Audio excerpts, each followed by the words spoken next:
विभीषिका मुख्यमंत्री भजनलाल शर्मा क्या कुछ कह रहे हैं, जरा सुनिए।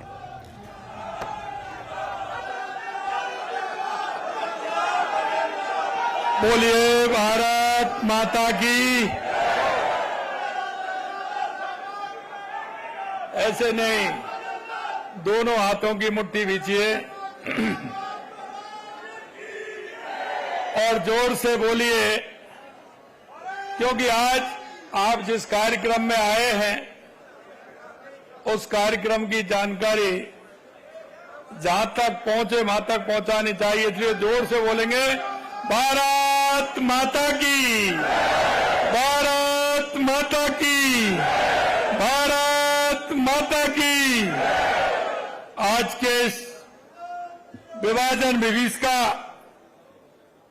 स्मृति दिवस के इस कार्यक्रम में मंच पर विराजमान कैबिनेट में मेरे साथी उप मुख्यमंत्री श्रीमती दिया कुमारी जी, दूसरे उप मुख्यमंत्री प्रेमचंद बैरवा जी, हमारे मंत्री जोगाराम पटेल जी, गौतम दत्त जी, जवाहर सिंह बेनम साहब, के बिश्नोई जी, हमारी पार्टी के वरिष्ठ नेता, प्रतिपक्ष के नेता सम्माननीय राजेंद्र राठौड़ जी, पार्टी के पूर्व प्रदेश अध्यक्ष और इस कार्यक्रम के संयोजक अशोक परनामी जी, हमारी पार्टी के पूर्व प्रदेश अध्यक्ष और वित्त आयोग के अध्यक्ष अरुण चतुर्वेदी जी, इस कार्यक्रम में सह संयोजक रामलाल जी, भूपेंद्र सैनी जी, पार्टी के जिला अध्यक्ष अमित गोयल जी, मंच पर विराजमान सभी हमारे पार्टी के वरिष्ठ नेतागण, सभी पदाधिकारीगण, मेरे सामने बैठे मोतियों से महंगे मेरे कार्यकर्ता भाई और बहनों,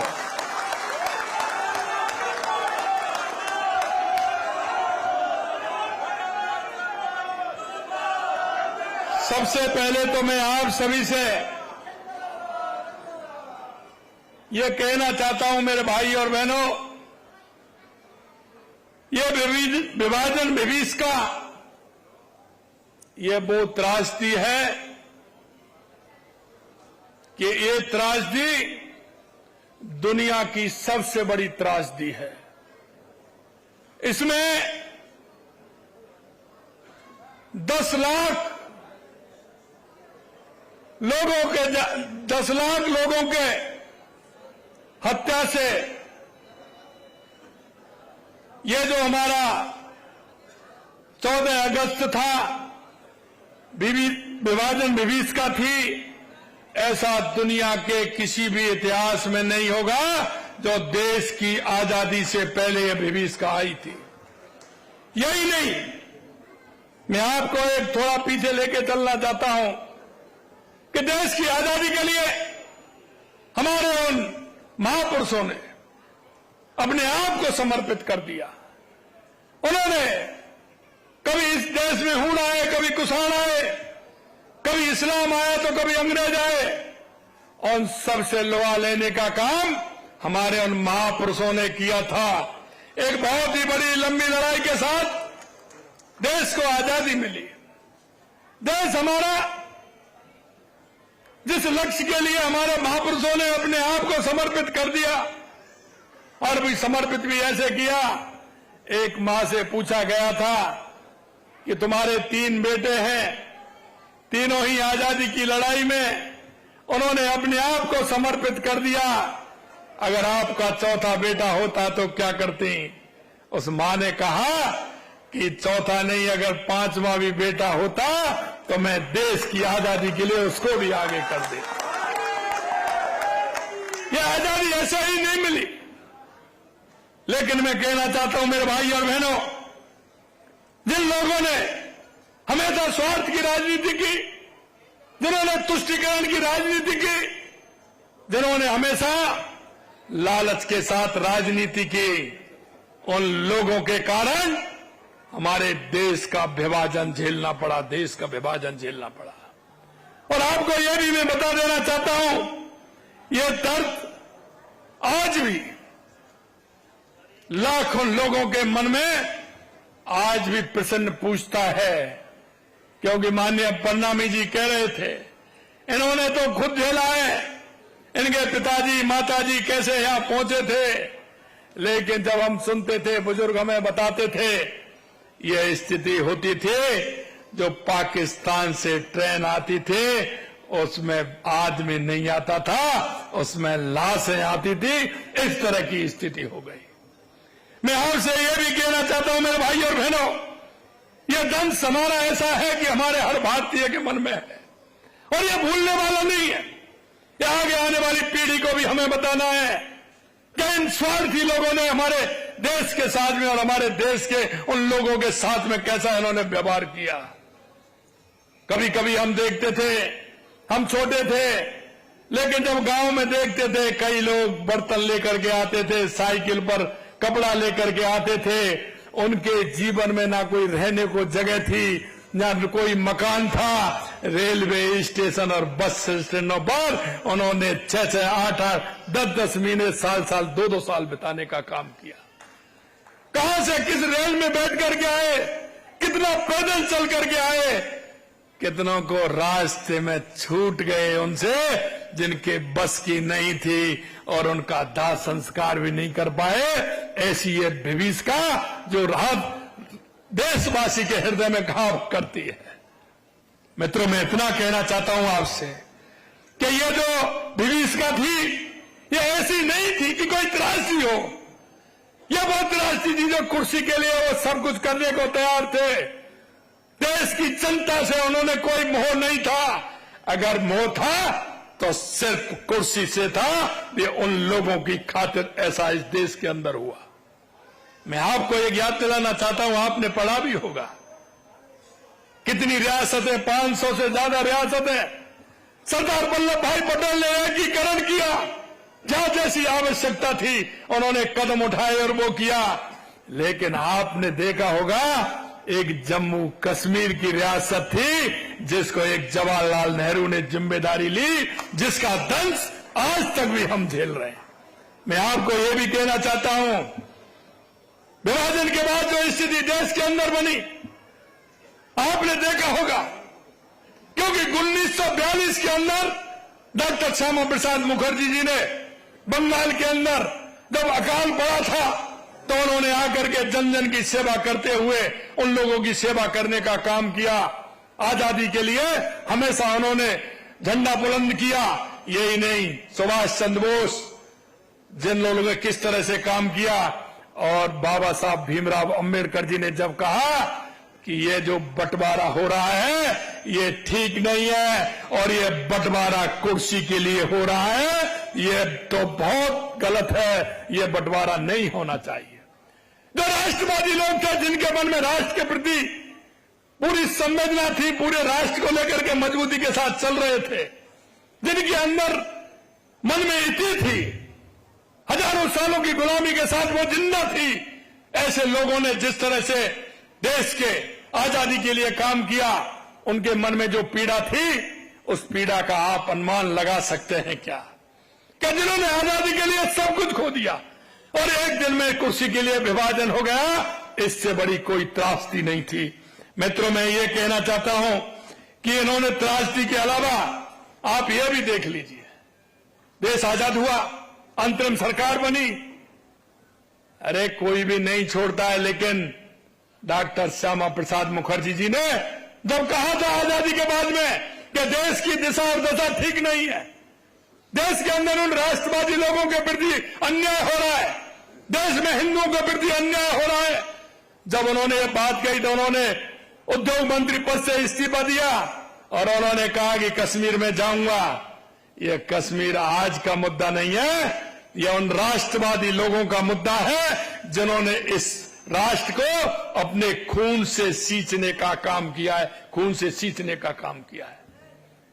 मैं मेरे भाई और बहनों में यह भी कहना चाहता हूं, यह घाव साथ ही भरते, यह घाव कभी नहीं भरेगा।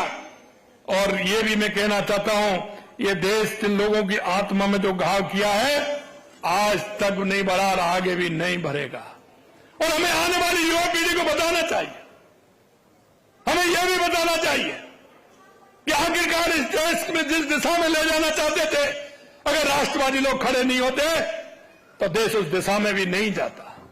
हमारे उन लोगों ने जो लोग वहां से आ रहे थे उनकी सेवा करने का काम हमारे राष्ट्रीय स्वयंसेवक संघ के लोग कर रहे थे। उनको स्टेशनों पर ला रहे थे, बस स्टैंडों पर ला रहे थे, उनके लिए व्यवस्था कर रहे थे, लेकिन इनमें से कोई उनकी देखने वाला नहीं था। अरे देखने वाला क्या होगा?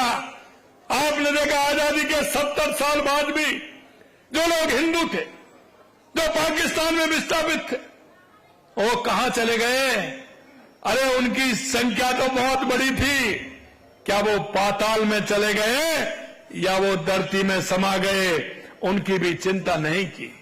वहां से जैसे तैसे अपनी मान मर्यादा को लेकर के अपने सबको छोड़ करके जो यहां आए थे, उनको नागरिकता देने का काम किसका था? क्यों नहीं दी गई थी उनको नागरिकता? कहां गए? बांग्लादेश में जो हिंदू रहते थे, अफगानिस्तान में बहुत बड़ी संख्या में हमारे सिख भाई रहते थे, हमारे जैन भाई रहते थे, आज तक किसी ने उनको नागरिकता देने की बात कही क्या? अगर उनको नागरिकता देने की बात कही और नागरिकता देने का काम किया तो देश के यशस्वी प्रधानमंत्री नरेंद्र मोदी जी के नेतृत्व में। इसलिए मेरे भाई और बहनों, मैं यह भी कहना चाहता हूं, आज बता रहे थे कि 200 भाई हमारे यहां आए हुए हैं। अरे जैसे ही उनको नागरिकता दी, हमारी सरकार ने सबसे पहले बजट में घोषणा की कि उनको पट्टा देकर के मकान बनाने का काम हमारी सरकार करेगी। आपको मैं पूछना चाहता हूं, अगर हिंदू को नागरिकता भारत में नहीं मिलेगी तो कहां मिलेगी? हमारे सिख भाइयों को अगर भारत में नागरिकता नहीं मिलेगी तो कहां मिलेगी? हमारे जैन भाइयों को भारत में नागरिकता नहीं मिलेगी तो कहां मिलेगी? मैं आपसे यही कहना चाहता हूं, इनके मन में किसी के प्रति कोई दया नहीं है। सिर्फ तुष्टीकरण के आधार पर चलते हुए सत्ता लोलुपता के लोग, ये भ्रष्टाचार और तुष्टीकरण के आधार पर चलने वाली कांग्रेस आज भी उन्हीं पद चिन्हों पर चलने का काम कर रही है। आप देखिए, इन्होंने कितनी बार संविधान को कितनी बार इन्होंने उल्लंघन किया। ये संविधान की बात करते हैं। इन्होंने चुनी हुई सरकारों को कितनी बार गिराया। इन्होंने जून 75 में क्या किया? चुनाव कोर्ट ने जब इंदिरा जी को चुनाव हरवा दिया, इमरजेंसी लागू की, कितने राष्ट्रवादी लोगों को 2 महीने नहीं 18, 20, 21 महीने जेल में रखने का काम किया। ये संविधान की बात करते हैं। आज जाते हैं वहां सभी जगह संविधान की बात करते हैं। अरे भाई, संविधान को जरा पढ़ तो लीजिए, संविधान की मर्यादा तो सीख लीजिए, संविधान के बारे में जरा सोच तो लीजिए। ये करते हैं महात्मा गांधी जी की बात करते हैं। अरे महात्मा गांधी जी ने तो कहा, अगर इस देश का बंटवारा होगा तो मेरी छाती के ऊपर होकर के होगा, मेरी लाश के ऊपर होकर होगा। लेकिन क्या हुआ? कुर्सी का लालच गांधी जी की लाश पर भी उस बंटवारे को नहीं रोक सकी। इस तरह से कांग्रेसियों ने, जिस तरह से सत्ता लोलुप लोगों ने इस देश को बर्बाद करने का काम किया। मेरे भाई और बहनों, मैं इतना और अंत में कहना चाहता हूं कि आने वाले समय में हमें इन सारी बातों को ध्यान में भी रखना है। आने वाली पीढ़ी को हमें बताना है कि इन्होंने किस तरह से इस देश का विभाजन करने का काम किया, देश को कमजोर करने का काम किया। अभी जब कोई पाकिस्तान से कोई भी घटना होती है तो कांग्रेस के लोग पाकिस्तान की भाषा बोलते हैं, पाकिस्तान की भाषा बोलते हैं। राहुल गांधी वोटर लिस्ट को लेकर के जा रहे हैं, ये देखिए वोटर लिस्ट को लेकर के जा रहे हैं। अरे कर्नाटक में जीते वहां क्यों नहीं ले जा रहे हैं वोटर लिस्ट? आप बताइए। हिमाचल में जीते वहां क्यों नहीं ले जा रहे हैं? ये तो बताइए। पश्चिम बंगाल के अंदर वहां सरकार बनी है ममता बनर्जी की, उनकी आपकी सहयोगी है, वहां क्यों क्या हुआ? जहां अगर कहीं भी भारतीय जनता पार्टी की सरकार बनती है तो कभी मशीन का रोना रोते हैं, मशीन बेकार है साहब, अभी वोटर लिस्ट पर आ गए। अरे ऐसे काम नहीं चलेगा। देश में काम चलता है तो काम करने से चलता है, जज्बे के साथ चलता है। देश के यशस्वी प्रधानमंत्री नरेंद्र मोदी जी के नेतृत्व में हमारा देश आगे बढ़ रहा है। लगातार आप देख रहे हैं 2014 के बाद देश में के अंदर जो परिवर्तन हुआ है, चाहे हमारे गरीब कल्याण की योजनाएं हो, चाहे हमारे विकास की योजनाएं हो, आतंकवाद नक्सलवाद का खात्मा हो, या दुनिया में बढ़ता हुआ भारत का सम्मान हो, वो आप सभी को दिख रहा है किस तरह से भारत का सम्मान बढ़ा है। मित्रों, क्योंकि दुनिया के जो देश हैं, आप जानते हैं कि जब हमारा भारत आर्थिक रूप से 11वीं पायदान पर था, 11वें पायदान पर हम 5वें पायदान के रूप में आए माननीय प्रधानमंत्री जी के नेतृत्व में, अब हम 4थे पायदान पर आ गए और दुनिया के उन देशों के लग रहा है कि भारत तीसरे और दूसरे पायदान पर भी आने वाला है। और स्वामी विवेकानंद जी ने कहा था ना, 21वीं सदी भारत की होगी, उस नरेंद्र से लेकर के ये नरेंद्र आपको करके बता रहा है। तो उन देशों को भी मन में किस तरह की बात आ रही है, कहीं भारत आगे नहीं आ जाए। आज की बात नहीं, अमेरिका तो कहता है पढ़िए नहीं, भारत के लोग आ जाएंगे। ट्रंप साहब, ये तो आने वाले हैं, आप चिंता मत करिए। स्वामी विवेकानंद जी की बात खाली नहीं जाएगी। और मैं आपसे इतना ही निवेदन करना चाहता हूं, क्योंकि हम जब स्वदेशी अपनाएंगे तो हमारे देश की मजबूती बढ़ेगी। हम लोकल फॉर वोकल करेंगे, लाएंगे, अपना सामान खरीदेंगे तो हमारे देश की मजबूती बढ़ेगी। मैं आपसे इतना ही निवेदन करना चाहता हूं, देश के यशस्वी प्रधानमंत्री नरेंद्र मोदी जी के नेतृत्व में हमारा भारत आगे बढ़ रहा है और इसी तरह से बढ़ेगा। किसी तरह की चिंता करने की जरूरत नहीं है। और ये राजस्थान में तो डबल इंजन की सरकार है। रामलाल जी कह रहे थे, रामलाल जी अभी देखते जाइए, अभी तो बहुत कुछ होना बाकी है, बहुत कुछ होना बाकी है। मैं आपसे इतना ही निवेदन करना चाहता हूं मेरे भाई और बहनों, कि हमारी केंद्र और राज्य सरकार की जो योजना है, उनका लाभ हमारे वो अंतिम पायदान में खड़े हुए व्यक्ति को मिलना चाहिए। हमारे प्रधानमंत्री जी कहते हैं कि हमारी हर योजना का लाभ अगर हमारे उस अंतिम पंक्ति वाले भाई और बहन को मिलेगा तो निश्चित रूप से हमारा प्रदेश समृद्ध होगा और हमारा देश आगे बढ़ेगा। इनकी चिंता करने की जरूरत नहीं है। अंत में मैं आपसे इतना ही कहना चाहता हूं मेरे भाइयों, कि जिस तरह से देश की सीमाओं पर आपने देखा होगा, हमारा सैनिक जिस तरह से जिस मुस्तैदी के साथ खड़ा है, हमारी सेना का मनोबल जो बढ़ा है, हमारे सेना जिस तरह से काम करती है, और आज कहने में कोई वो नहीं, दुनिया में पहले नंबर की सेना है तो वो भारत की सेना है, भारत की सेना। माननीय प्रधानमंत्री जी के नेतृत्व में हम हर तरफ से मजबूत हो रहे हैं। और इसलिए अरे जब हमारा पोखरण और राजस्थान की भूमि पर जब परमाणु परीक्षण हुआ था, जब भी कई लोगों ने हमारे स्वर्गीय पूर्व प्रधानमंत्री भारत रत्न अटल बिहारी वाजपेयी जी से भी कहा था, उन्होंने भी कह दिया कोई चिंता नहीं है। अरे अब तो मोदी जी हैं, इसलिए कोई चिंता करने की जरूरत नहीं है। हम मजबूत हैं, पूरी तरह से हम काम करेंगे। मैं आपको अंत में यही कहना चाहता हूं मेरे भाई और बहनों, ये तिरंगा हम आप सबकी शान है, पूरे देश की शान है। हमारी तिरंगा यात्रा के माध्यम से देश की एकता और अखंडता को मजबूत करने का काम करना है। हमने हर गांव में तिरंगा, हर गली में तिरंगा, घर घर तिरंगा, क्योंकि ये हमारी शान है। और हमें तिरंगा यात्रा के माध्यम से देश और देशवासियों को ये संदेश देने का भी काम करना है। तिरंगा हमारे क्रांतिकारियों के बलिदान की कहानी है, हमारे वीर जवानों की शहादत की निशानी है। तिरंगा हमारी आन बान और शान का प्रतीक है। तिरंगा यात्रा हम सबको जोड़ती है और ये हमें याद दिलाती है कि भारत सिर्फ एक भूभाग नहीं है, ये हमारी मां है और 140 करोड़ इसके बेटे हैं, 140 करोड़। केसरिया रंग हमारे शौर्य का प्रतीक है, सफेद रंग हमारी सत्यता और शांति का, हरा रंग हमारी आशा और विकास का, अशोक चक्र हमें सतत प्रगति की प्रेरणा देने का काम करता है।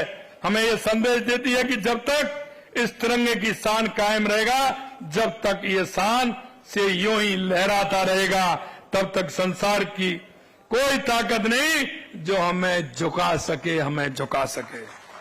भाजपा तिरंगा यात्रा के माध्यम से, इस अभियान के माध्यम से देश भर को एकजुट करने का काम कर रही है और हमें प्रदेश के हर घर तक इस तिरंगा यात्रा के माध्यम से संदेश पहुंचाने का काम कर।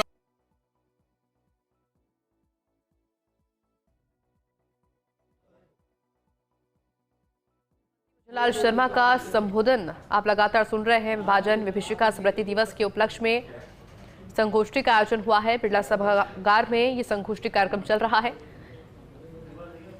तमाम अतिथियों की मौजूदगी और संबोधन मुख्यमंत्री भजनलाल शर्मा का। लेकिन उस वक्त की तस्वीरें हम आपको दिखा रहे हैं जब मुख्यमंत्री पहुंचे थे और किस तरीके से तस्वीर भेंट की गई थी। मुख्यमंत्री भजनलाल शर्मा के द्वारा शॉल उड़ाया गया था। हालांकि इस कार्यक्रम में भाजपा प्रदेशाध्यक्ष मदन राठौड़ की भी मौजूदगी बनी हुई है। डिप्टी सीएम दिया कुमारी मौजूद है, डॉक्टर प्रेमचंद बैरवा मौजूद है, पूर्व प्रदेशाध्यक्ष अशोक परनामी समेत प्रमुख नेताओं की मौजूदगी इस कार्यक्रम में लगातार बनी हुई है। संगोष्ठी में विभाजन का दंश झेल चुके परिवारों को आमंत्रित किया गया है। चाहिए हमारा मंत्र है सबका साथ, सबका विकास, सबका विश्वास, सबका प्रयास। अंत में इतना ही कहना चाहता हूं, स्वदेशी को अपनाते हुए वोकल फॉर लोकल के माध्यम से हम हमारे खुद के बनाए हुए सामान का उपयोग करें, दूसरे लोगों को शपथ दिलवाएं, वो भी उसको करें, जिससे कि हमारा देश मजबूत हो, हमारा प्रदेश मजबूत हो, हमारा जिला मजबूत हो, हमारी तहसील मजबूत हो, हमारा गांव मजबूत हो। इतना ही मैं आप सबके बीच कहना चाहता हूं। आप सभी इतनी बड़ी संख्या में आज यहां इस कार्यक्रम में पधारे हैं, दिल की गहराइयों से आप सभी को बहुत बहुत धन्यवाद। जय हिंद, जय भारत, जय राजस्थान। और देखिए, संबोधन आपने सुना मुख्यमंत्री भजनलाल शर्मा का। वोकल फॉर लोकल पर जोर देते मुख्यमंत्री भजनलाल शर्मा नजर आए। लेकिन फिलहाल ये लाइव तस्वीरें लगातार दिखा रहे हैं मंच से।